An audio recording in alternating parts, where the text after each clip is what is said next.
Welcome back to Run School. In this third and final episode on running footwear, we will be looking at how running shoes affect or impact running performance and running-related injury. Throughout this series, we have been trying to provide information to you, the runner, about how you can find the right shoe to meet your individual needs, whether that is looking for an everyday trainer to a shoe that is designed for performance or may reduce your risk of getting injured. In episode 1, we looked at how running shoes affect a runner's mechanics, or the forces placed on them and how they move. In episode 2, we looked at the retail side of footwear fitting. In this episode, we are going to look at how shoes affect performance, as well as how shoes have performed in regards to reducing the risk of injury. We will then cover some final considerations for picking out a shoe, and hopefully you will have a better idea of what is the best shoe for me. First, we are going to look at how shoes affect performance. There are actually no studies looking specifically at how shoes relate to changes in competition performance. Rather, studies focus primarily on how a shoe influences a runner's efficiency. But before we talk about the effect on a runner's efficiency, we have to first look at a measure of running efficiency, running economy. Running economy is a measure of the energy demand for a given sub-maximal running speed in a runner. This is similar to fuel economy in a car. And at a given speed, if a runner is utilizing less energy than they are more economical. Running economy is important because it is strongly related to performance, with improved economy being associated with improved performance. Now, there are a lot of factors that affect a runner's economy, but as shoes affect a runner's mechanics and have the ability to do work themselves, they are in an excellent position to affect economy. So what properties of shoes are related to improved running economy? In general, shoes that are lighter, have increased stiffness end to end, and have more cushioning improve a runner's economy.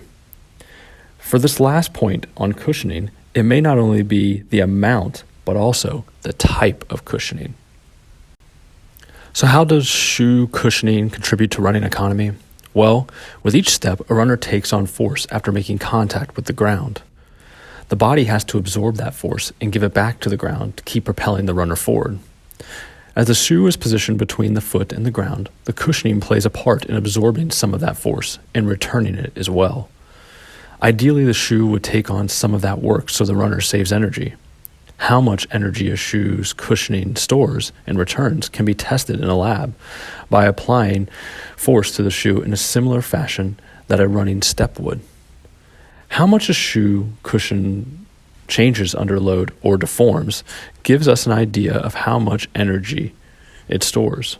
If we compare how one shoe's cushioning deforms under load compared to another that deforms or compresses more under the same load, then the one that deforms more stores more energy.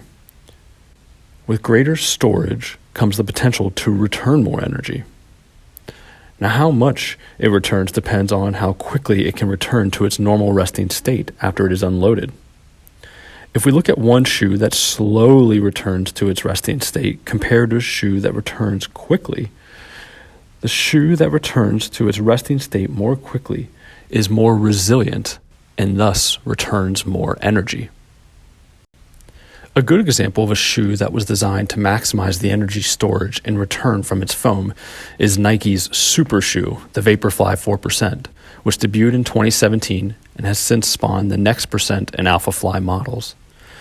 The Vaporfly is a lightweight racing shoe with an elevated midsole made up of a specialized foam that Nike calls its Zoom X foam. This is a lightweight, highly resilient foam that is designed to absorb and return more energy. The foam surrounds a curved carbon fiber plate that adds to the longitudinal bending stiffness of the shoe and is designed to assist in transitioning the runner over the foot and decreasing the work. This shoe has been lab tested and compared to similar shoes in its category, stores more energy as well as returns more energy. This was taken from a study that looked at the effect on running economy in trained runners. They found that on average, the runners had a 4% in running economy in the Vaporfly shoe, which led to the naming of the shoe. This has led to a host of carbon-plated shoes with specialized foams produced by other brands. But the performance of these shoes and the foams and the effect on a runner's economy is currently still unknown. Now let's turn our attention to the effect of shoes on injury risk. To better understand the role of shoes in injury, though, we should talk briefly about running-related injury.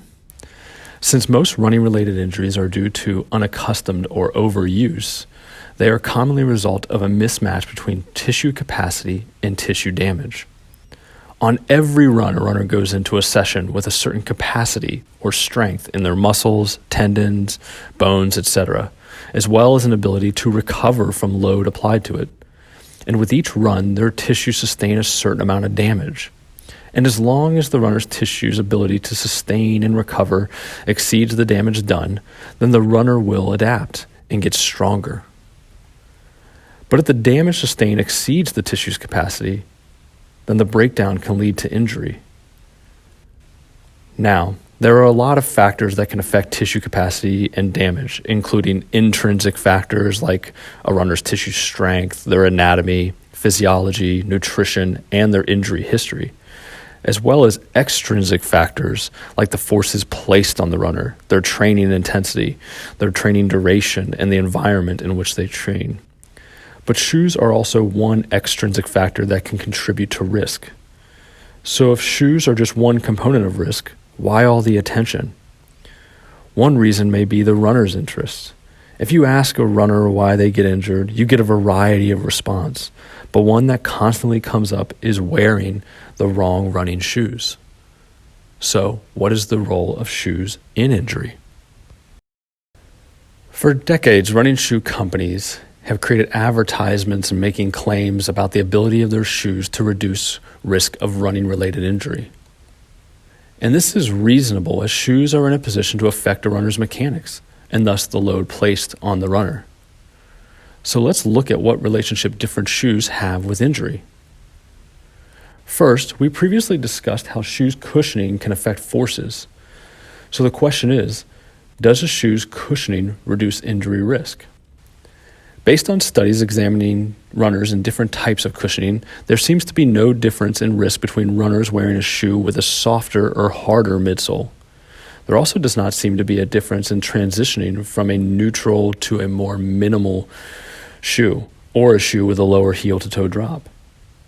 Though there is no difference in risk, there is a difference in type of running injury, though, with greater cushioning shoes in runners sustaining more injuries about the knee, and there being a greater risk of foot and Achilles injuries in more minimal shoes.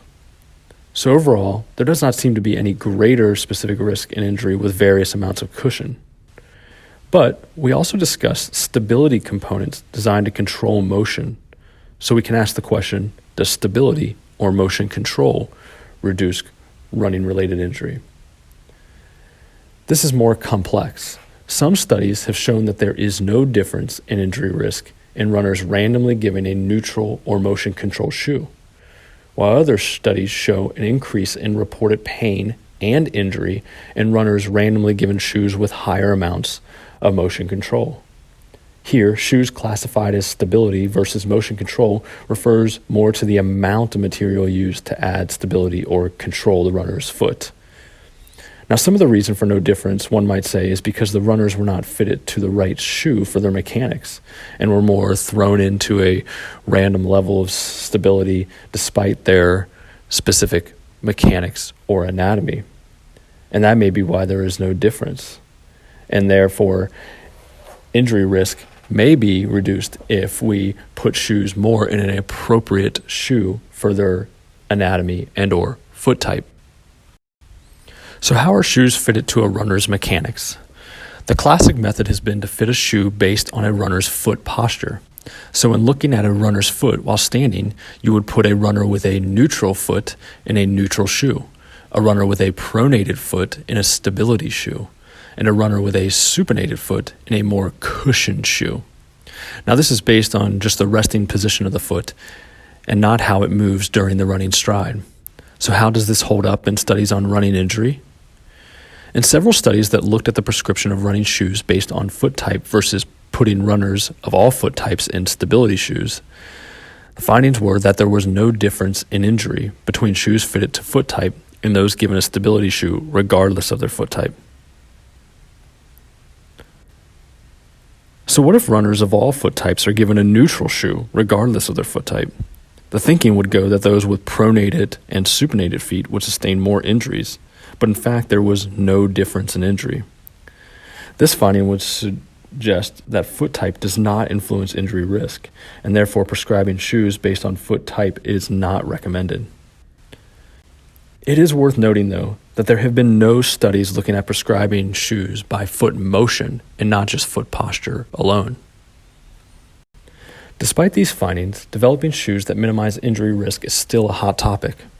Just recently, Nike has released a shoe, the React Infinity, that they report in an independent study reduced injury risk by 52%.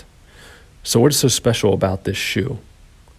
Well, if we look closely at the shoe, it is a neutral shoe with a wider last and an elevated stack height, designed to produce a more stable and efficient ride per the manufacturer. Now, we don't have the full details on the study, but here is what we do know. One is that the shoe was compared to Nike's Structure shoe. This is a stability shoe with higher density foam for motion control and a narrower base. So how did they perform against each other? Well, in a study at the University of British Columbia, they took 226 runners and randomly put them in either the React Infinity or the Structure. These runners were all on the same training plan for a half marathon that took place over 12 weeks, and they looked at the rate of pain and injury over the program. What did they find? Per the report, there was a 15% reduced pain in the React Infinity and a 52% reduction in injury. These are very interesting results, but there is a lot we don't know about the study.